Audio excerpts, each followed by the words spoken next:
सब बहनों को उम्मीद आप बेचूंगा। तो आज बात करने वाला आपके यूपी पुलिस की आने वाली न्यू वैकेंसी में टोटल पोस्ट कितनी है फीमेल कैंडिडेट की, और एज लिमिट आपकी कब से काउंट होगी और तैयारी कहां से करें। क्योंकि पिछली बार आपकी भर्ती थी 12,048 और वहां पे आपकी कट ऑफ कितना लगी थी, 212 पे आपके लास्ट कट ऑफ लगी थी। और इस भर्ती में आपकी टोटल पोस्ट लगभग आपके 3700 के आसपास है, और आपका कट ऑफ कितना जा सकती है आप खुद अंदाज़ा लगा सकते हैं, मुझे बताने की जरूरत नहीं।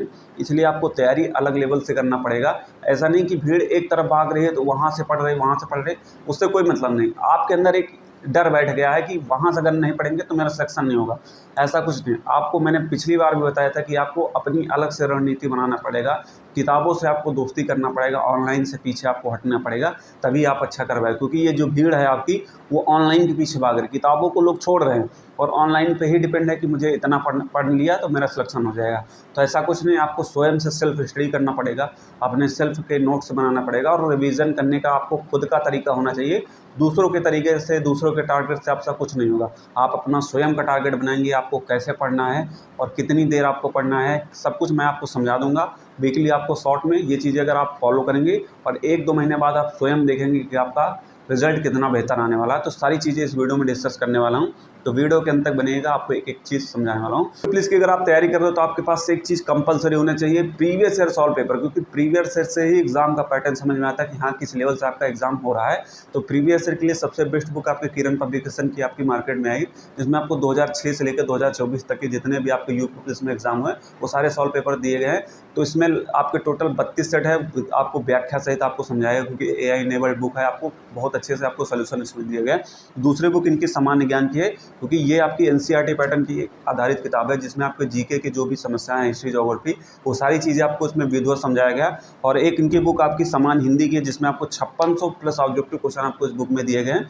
उसके बाद ही एक तर्क शक्ति की बुक आती है जी, क्योंकि इसमें जैसे कथन निष्कर्ष के आपके काफ़ी क्वेश्चन फंसते हैं, आंकड़ों की अपारगता, ये सारे क्वेश्चन आपके जो है एग्जाम में ज़्यादा आते हैं। तो इसमें पूरा चीज़ आपको डिटेल्स में सारी चीज़ें आपको चैप्टर वाइज जो है इस बुक में आपको समझाई गई हैं। इसके साथ ही अगर आप एग्जाम की तैयारी कर रहे हो तो प्रैक्टिस के लिए आपको AI इनेबल्ड बुक आपकी ये दी गई, जिसमें आपको जो लेटेस्ट पैटर्न के आपके आधारित क्वेश्चन है वो सारी इसमें दिए गए। अगर आप इन बुक को परचेज करना चाहते हैं तो आपको वीडियो डिस्क्रिप्शन में लिंक दे दूंगा, आप वहाँ जाके इनको परचेज कर सकते हैं। अब बात करते हैं आपके पोस्ट को लेकर कि टोटल पोस्ट कितनी है फीमेल के लिए। तो फीमेल के लिए टोटल पोस्ट की बात करें तो आपके 3765 पोस्ट आपकी टोटल लगभग है, मैंने अभी काउंट किया था। तो इसमें से आपके PSC के 2282 पद हैं आपके, और वहीं सिविल पुलिस में आपके 20% पद रिजर्व होते हैं, तो टोटल आपके 649 पद हैं। वहीं सिविल UP SSF की बात करें तो आपके 268 पद आपके होने वाले हैं। वहीं जेल पुलिस की बात करें आपके 566 पद होने वाले हैं। जेल पुलिस के फॉर्म, ये तीनों फॉर्म आपके एक साथ आएंगे, और जेल पुलिस का आपका अलग से फॉर्म भरा जाएगा। वहीं जेल पुलिस में आपको 3 वर्ष की छूट तो 100% मिलेगी, बाकी में अभी क्लियर नहीं, लेकिन जेल पुलिस में आपको 3 वर्ष की छूट तो 100% मिलना था। वो शासनादेश आपने देखा भी होगा, मैंने वीडियो भी बनाया था। तो यहाँ पे आपकी अब बात करेंगे एज लिमिट को लेके। जैसे सामान्य एज आपकी 18 से 25 वर्ष होती है आपकी जनरल के लिए, OBC SC ST के लिए आपकी 18 से 30 वर्ष होती है। अब वहीं बात करें अगर आपकी 3 वर्ष की छूट मिल जाएगी तो जनरल में 18 से 28 हो जाएगी, और OBC में 18 से, OBC SC ST में 18 से 33 वर्ष हो जाएगी। एज लिमिट आपकी काउंट होगी 1/7/2025 से काउंट होगी। तो जो क्राइटेरिया में है अपना काउंट कर ले कि हाँ मेरी एज लिमिट है, और तैयारी कर देना चाहिए। और तैयारी के लिए देखो आपको अलग से भैया रणनीति बनानी पड़ेगी। 230 से नीचे सिलेक्शन को मत सोचिए, क्योंकि 230 प्लस स्कोर अगर आपका आएगा तभी सिलेक्शन होगा, क्योंकि कंपटीशन काफ़ी ज़्यादा है। लेकिन घबराना नहीं कि आपको इतने नंबर कैसे आएंगे, मेहनत करेंगे आपका सब कुछ हो जाएगा। आपको 3765 पोस्ट से मतलब नहीं, आपको केवल एक पोस्ट से अपनी मतलब है कि मुझे एक पोस्ट के लिए तैयारी करना है। तो एक पोस्ट के लिए अच्छे लेवल से अगर आप तैयारी करेंगे तो आपका एग्ज़ाम 100% क्रैक होगा। तो आपको केवल एक पोस्ट के लिए तैयारी करना है, ना कि 3765 पोस्ट के लिए। आपको केवल एक पोस्ट से मतलब है कि मुझे इस लेवल से तैयारी करेंगे तो मेरा सिलेक्शन हो जाएगा। अब बात करें तैयारी को लेकर, देखो तैयारी के लिए बेस्ट बुक और ये चीज़ें हैं। देखो तैयारी को लेकर आपको अपनी रणनीति खुद बनाना पड़ेगा। अगर आप पहली बार तैयारी कर रहे हैं तो आपको ऑनलाइन से पढ़ना चाहिए, थोड़ा बहुत आपकी ऑनलाइन की हेल्प ज़रूर लेना चाहिए। अगर आपको कोई भ्रमित कर रहा है कि आप सेल्फ करें तो सेल्फ आपको नहीं समझ में आएगा। देखो मैं जो चीज़ होता है क्लियर बता देता हूँ। अगर आप पहली बार तैयारी कर रहे हैं, किसी के पहले तैयारी नहीं की, तो आपको ऑनलाइन का सहारा लेना पड़ेगा। ऑनलाइन के लिए आप किसी भी प्लेटफॉर्म से आप पढ़ सकती। बाकी जो पिछली बार एग्ज़ाम दिए थे तो उनको ऑनलाइन कोर्स लेने की ज़रूरत नहीं है, ये आपके लिए बेवकूफ़ी से भरा कुछ नहीं होगा।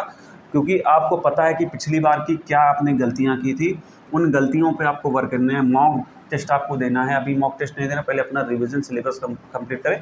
महीने में आप एक बार देख सकते हैं, जो मॉक दे उसमें आप देखेंगे कि आपका स्कोर कहाँ से कम हो रहा है और किस उस पर आपको मेहनत करनी चाहिए, ये चीज़ें होती हैं। फिर उसके बाद आपको अपना डेली टारगेट अब देना पड़ेगा। डेली टारगेट में जैसे बात करें कि आपको एक टारगेट, आपको शाम को एक अपना डेली टारगेट बना लेना है कि मुझे ये करना है। आप किसी के टारगेट को फॉलो नहीं करना, आपको स्वयं अपना टारगेट बनाना पड़ेगा कि मुझे डेली क्या टारगेट पढ़ना है।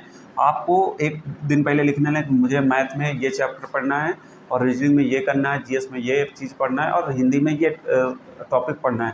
तो ये पूरा टारगेट आप लिख लेंगे अपने हिसाब से कि आप 8 घंटा पढ़ते हैं, 6 घंटा, 10 घंटा, 12 घंटा, उस हिसाब से करेंगे। ठीक है, हफ्ते में आपको 6 दिन पूरा अपने टारगेट को कंप्लीट करना है। और एक आपका वीक होता है, चाहे संडे को कोई भी डे आप रख सकते हैं, उस वीक में आपको पूरा रिवीजन करना है। पूरा रिवीजन, जितनी भी चीज़ें आपको रिवाइज करना है, जितने आपने 6 दिन में ये पढ़ा है, आपको शॉर्ट तरीके से ये 7वें दिन पूरी चीज़ें रिवाइज करेंगे, तभी जो है आपको चीज़ें समझ में आएंगी मेरे भाई।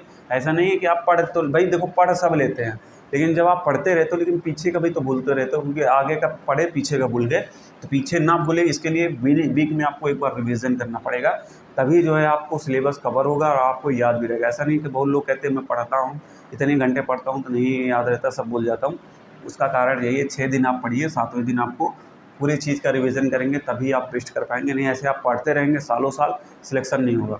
आपको इसी हिसाब से पढ़ना पड़ेगा। ठीक है, ये मुझे लग रहा है आपकी रणनीति समझ में आ गई। बाकी चीज़ें आपको मैं विस्तार से बताता रहूँगा। चैनल को सब्सक्राइब कर लीजिएगा, क्योंकि आपको आगे जो जो आपकी ज़रूरत की चीज़ें होगी वो बताता रहूँगा। आप देखो बेस्ट बुक की बात करें तो हिंदी में आपको आदित्य की भी ले सकते हैं या यूनिवर्सल, ठीक है, या अभी किरण की मैंने बताया वो भी ले सकते हैं, आदित्य पब्लिकेशन या कोई भी आप ले सकते हैं हिंदी में। मैथ की बात करें, देखो मैथ में फीमेल की ज़्यादातर तो वीक होती है, उसके लिए आपको एच.डी. यादव की लेना है।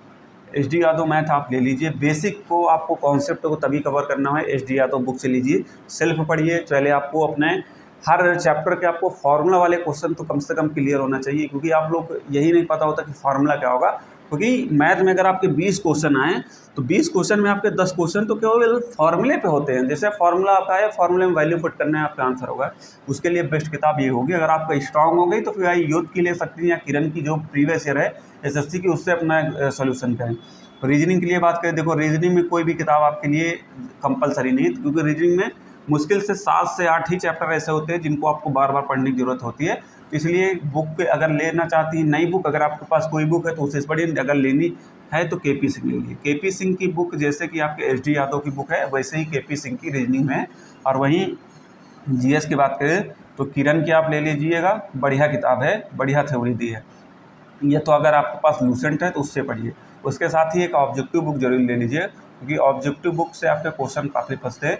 ऑब्जेक्टिव में जैसे किरण की भी ऑब्जेक्टिव आती है, लूसेंट की भी आपकी ऑब्जेक्टिव आती है, और जैसे कि बहुत से पब्लिकेशन की आपकी आती है, तो उनसे भी कर सकते हैं। क्योंकि क्या होता है, जब आप थ्योरी पढ़ते हैं उसके बाद उसके ऑब्जेक्टिव आपको जरूर करना पड़ेगा, क्योंकि ऑब्जेक्टिव जब आप कर लेंगे थ्योरी प्लस ऑब्जेक्टिव, तो जो क्वेश्चन आपने थ्योरी में नहीं आपको सामने आएंगे वो ऑब्जेक्टिव में आपके आ जाते, तो चैप्टर आपका अच्छे से क्लियर हो जाता है। तो यही जीएस पढ़ने का तरीका होता है। मैंने यही 2018 में किया था उस समय, और उससे मुझे बेहतर रिजल्ट मिला था। लगभग आपके मेरे 24 से 25 क्वेश्चन आपके सही हुए थे, क्योंकि उसमें मैंने करंट नहीं पढ़ा था। ये सोचो, इतना टॉपिक लेके मेरे कोई जो करंट को छोड़ के मेरे लगभग सभी प्रश्न सही थे, और मैंने ज़्यादा साइंस भी नहीं पढ़ा था। तो ये चीज़ें हैं, और मुझे लग रहा है ये चीज़ें आपको क्लियर हो गई हो। बाकी अगर आप इसके अलावा आपके कोई भी डाउट रह गए हो तो आप मुझे पर्सनल इंस्टाग्राम पे मैसेज कर सकती हैं, आपके सवालों के जवाब मिल जाएंगे। ये चीज़ें, बाकी जो भी डाउट हो तो कमेंट करना, मैं कमेंट में जवाब दूँगा।